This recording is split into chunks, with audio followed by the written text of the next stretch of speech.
유마일 소설경 불가사의 해탈.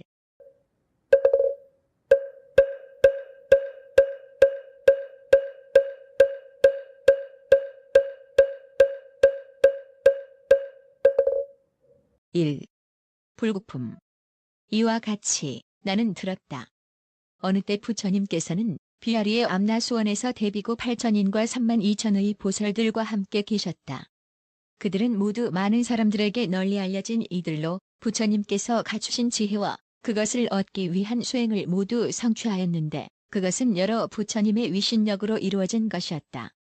그들은 진리를 지키는 성곽이 되어 항상 가르침을 받들고 사정을 설하여 명성이 시방세계에 널리 알려졌다.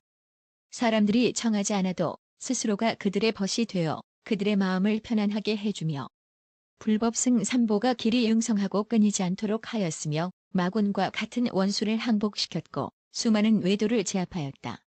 몸과 마음 모든 것이 청정해져서 번뇌로부터 영원히 벗어나 마음이 항상 편안하게 걸림이 없는 해탈의 경지에 머물러 정념 선정 총지 변제가 끊이지 않았으며 보시 즉의 인욕 정진 선정 지혜와 그 방편의 힘을 부족함 없이 두루 갖추고 있었다. 무소득의 경지 이르러 불기법인을 이루었고 그 경지에 수순하며 다시는 물러나지 않는 법륜을 굴렸으며 법상을 훌륭히 깨달았으며 또 중생의 근기를 알아 모든 사람들을 뛰어넘어 무소회를 얻었고 공덕과 지혜로서 그 마음을 닦았고 상으로 그 몸을 장엄하여 그 모습이 세상에서 비할 자가 없었다. 하지만 세간의 온갖 장식으로 몸을 꾸미고 있지는 않았다. 그 명성이 수미산을 뛰어넘고 그 깊고도 견고한 마음은 금강석과도 같았다. 세상을 진리의 보배로 널리 비춰주고 감로를 널리 흩뿌려주니 이 세상의 갖가지 말과 소리 가운데 미묘하기가 제일이었다. 연기의 이법을 깊이 깨달아서 온갖 사견을 끊어버렸으므로 있다. 없다고 하는 두 가지 극단적인 견해에 집착이 뒤에 남는 일은 없었다. 법을 연설할 때에는 사자가 포효하듯이 두려움이 없고 그 강설하는 가르침은 천둥벼락치는 것과 같아서 이 세상의 잣대로는 헤아릴 수 없어 이미 그 한계를 아득히 넘어서 있었다.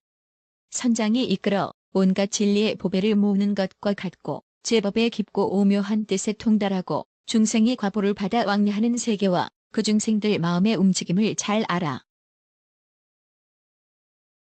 비교할 수 없는 부처님의 자유자재한 지혜와 심력과 무소회 18불공법에 가깝기까지 하였다. 중생이 오고 가는 모든 악한 세계의 문은 빗장을 걸어 잠그면서도 그들은 지옥 악의 축생 인간 천상의 5가지 세계에 태어나 중생의 몸을 나타내고 대의왕이 되어 온갖 병을 훌륭히 치료하며 병에 따라 마땅한 약을 주어 먹게 하였다. 헤아릴 수 없는 공덕을 모두 성취하여 헤아릴 수 없이 많은 부처님의 나라를 깨끗이 장엄하고 그를 보고 듣는 이 가운데는 은혜를 입지 않은 자가 아무도 없었으며 그 모든 행해야 할 일을 조금이라도 소홀히 하지 않았으니 이 같은 공덕을 모두가 한결같이 갖추고 있었다. 그들의 이름은 등관보살, 부등관보살, 등부등관보살, 정자재 왕보살, 법자재 왕보살, 법상보살, 광상보살, 광원보살, 대엄보살, 보적보살, 변적보살, 보수보살, 보인수, 보살, 상가수보살, 상하수보살, 상참보살, 희군보살, 희왕보살, 변음보살, 허공장보살, 직보가보살, 보용보살, 보견보살, 제망보살, 명망보살, 무연관보살, 해적보살, 보승보살, 천왕보살, 괴마보살, 전덕보살, 자제왕보살, 공덕상원보살, 사자후보살, 뇌음보살, 산상격음보살, 향상보살, 백향상보살, 상정진보살, 불효식보살, 묘생보살, 화엄보살, 관세음보살, 득대세보살, 법망보살, 보장보살, 무송보살, 엄투보살, 금계보살, 주계보살, 미륵보살, 문수서리법 왕자보살 등 3만 2천이었다. 또 대범천 이하 1만의 범천들이 다른 사대주로부터 찾아와 부처님께 절하고 가르침을 듣고자 하였다. 또 1만 2천의 제석천들도 다른 사대주로부터 찾아와 이 모임의 자리를 잡고 있었으며 그 밖에도 뛰어난 위력을 갖춘 여러 천신, 용신, 야차, 건달바, 아수라, 가루라, 긴나라, 마후라가들도 이미 모임에 와서 앉아 있었다. 그리고 많은 비구와 비구니, 우바세와 우바이도 함께 모여 앉아 있었다. 그때 부처님께서는 헤아릴 수 없는 수많은 사람들에게 둘러싸여 공경을 받으며 그들을 위하여 법을 설하고 계셨는데 그 모습은 마치 수미산이 대에 그 모습을 드러내고 있는 것과 같았으며 온갖 보물로 장식된 사저좌에 앉아 여러 곳으로부터 찾아온 대중들을 그 위광으로 남김없이 덮고 있었다. 그때 비아리성의 장자의 아들 보작이라는 젊은이가 있었다.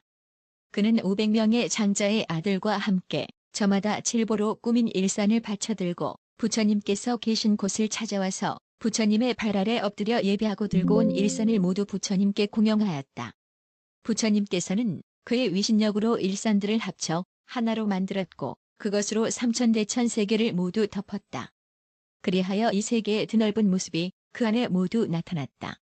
뿐만 아니라 삼천대천 세계의 모든 수미산과 설산, 목질린타산, 마하목질린타산, 형산, 보산, 금산, 흑산, 절위산, 대절위산과 대해와 강물과 냇물과 샘물, 그리고 해와 달과 성신, 전궁, 용궁, 그 밖의 다른 온갖 신들의 궁전이 모두 그 칠보의 일산 안에 나타났다.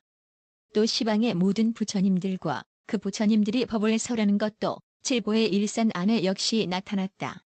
그때 모든 대중이 부처님의 위신력을 보고는 아직 한 번도 겪어보지 못한 일이라 찬탄하였으며 합장하고 부처님께 예배하였다. 그들은 부처님의 얼굴을 우러러보며 눈을 떼지 못하였다. 이때 장자의 아들 보작이 부처님 앞으로 나아가 개송을 읊었다. 맑은 눈 길고 넓기가 푸른 연꽃 같고 마음은 맑아 온갖 선정 다 닦으셨고 오래도록 쌓은 정업은 헤아리기 한량이 없어 중생을 열반으로 이끄시니 머리 숙입니다. 부처님께서 신비한 교화의 힘을 나타내시니 시방에 한량 없이 많은 나라들을 널리 드러내시고 모든 부처님의 가르침 펴시니 거기서 남김없이 모두 다 보고 듣사옵니다. 위대한 법왕의 법력 세상을 뛰어넘어 항상 가르침을 모두에게 베푸시오며 온갖 법상을 바르게 판단하시니 진리다운 모습 잃지 않으십니다. 이미 제법의 자유자재하시니 그 때문에 이 법왕께 머리 숙여 절하네. 제법은 있는 것도 아니고 없는 것도 아니지만 인연으로 인하여 제법이 생기며 나라는 실체도 없고 지은 것도 없고 받는 것도 없지만 선악의 업은 없어지지 않는다 설하시네. 처음 보리수 아래서 마왕을 항복하시고 불사의 법과 열반을 얻어 깨달음 이루셨으니 이미 마음엔 분별이 없고 수와 행도 없고 게다가 모든 외도를 굴복시키셨네. 온 세계를 향해 3번 설하신 가르침은 본래부터 항상 청정하고 천인과 사람이 진리를 구함에 이를 증거로 삼으니 삼보이로서 세간에 나타내시네. 이 묘법으로서 무중생 제도하시니 한 번 받으면 물러남 없이 항상 열반에 들어 늙음과 질병과 죽음을 다스리는 대의왕이시여. 마땅히 법회의 공덕 무변함에 예배합니다. 헐뜯거나 칭찬함에 움직이지 않음은 수미산 같고 선과 악에도 한결같이 자비로우며 심행이 평등함은 허공과 같아 누가 세존의 가르침을 듣고 경배하지 않으리. 지금 세존께의 조그만 일산을 바치오니 그 안에 세계와 온갖 천신과 용신이 사는 궁전과 건달바 그리고 야처까지 나타내시네. 세간의 온갖 것 모두 나타내 보이심은 심력의 자비로 이심통 나타내시어 중생들이 보고는 희유한 일이라 부처님 찬탄하니 이제 나는 삼계의 으뜸이신 분에게 경배합니다. 대성인 법왕이신 부처님은 중생들의 귀처 맑은 마음으로 부처님 뵙고 기뻐하지 않을 수 없네. 모두가 세존의 앞에 있음을 보는 것 이는 곧 짝할이 없는 신통력일세. 부처님은 한 음성으로 법을 설하시지만 중생은 제음을 따라 깨달음 얻네. 모두들 세존의 그 말씀 한 가지라 여기니 이는 곧 짝할이 없는 신통력일세. 부처님은 한 음성으로 법을 설하시지만 중생은 저마다의 깨달음을 따라 모두 받아들이고 행하며 그 이익 얻으니 이는 곧 짝할이 없는 신통력일세. 부처님은 한 음성으로 법을 설하시지만 어떤 이는 두려워하고 어떤 이는 기뻐하며 어떤 이는 싫어서 떠나고 어떤 이는 의혹을 끊으니 이는 곧 짝할이 없는 신통력일세. 심력을 대정진하시고 이미 무소회를 얻으신 분께 경배합니다. 불공법에 머무시는 분, 일체 대도사에게 경배합니다. 온갖 번뇌의 구속을 끊으신 분, 이미 깨달음의 언덕에 이르신 분께 경배합니다. 온갖 세간의 중생을 제도하시는 분, 생사의 길을 떠나신 부처님께 경배합니다. 중생의 오가는 모습을 모두 다 아시고 훌륭히 제법으로부터 해탈하셨으며 세간에 물들지 않기를 마치 연꽃같이 하시고 항상 공적을 행하시네. 온갖 사물의 법상에 통달하며 걸림이 없어 허공과 같아 의지할 바 없으시니 경배합니다. 그때 장자의 아들 보적은 이계송을 모두 웃고 부처님께 아뢰었다.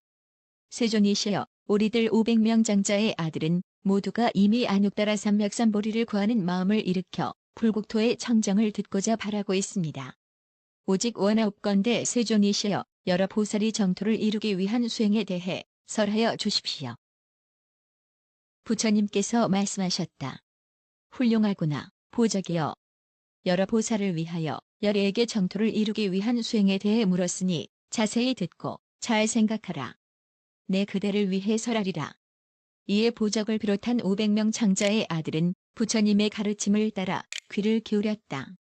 부처님께서는 말씀하셨다. 보적이여, 중생의 국토가 곧 보살의 불국토이니라.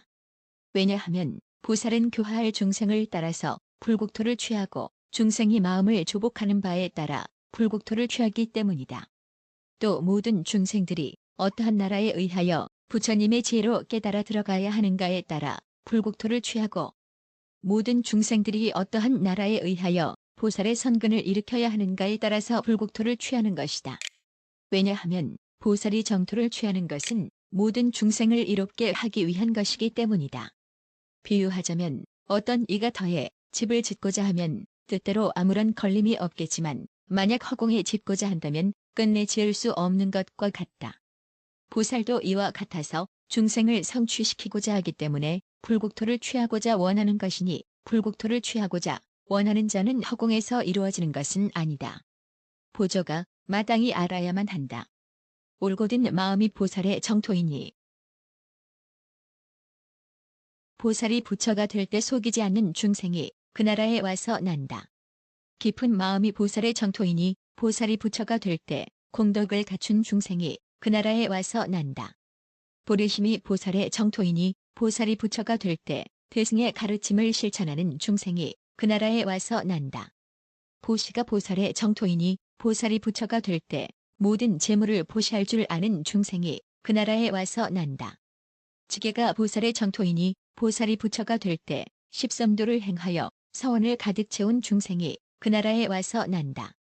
인욕이 보살의 정토이니 보살이 부처가 될 때 그 30 이상으로 장엄한 중생이 그 나라에 와서 난다. 정진이 보살의 정토이니 보살이 부처가 될 때 모든 공덕을 힘써 닦는 중생이 그 나라에 와서 난다. 선정이 보살의 정토이니 보살이 부처가 될 때 마음을 가다듬어 흔들림 없는 중생이 그 나라에 와서 난다.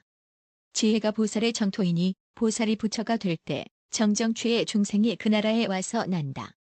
사무량심이 보살의 정토이니 보살이 부처가 될 때 자, 비, 희, 사를 성취한 중생이 그 나라에 와서 난다. 사서법이 보살의 정토이니 보살이 부처가 될 때 해탈의 과보를 얻을 수 있는 중생이 그 나라에 와서 난다.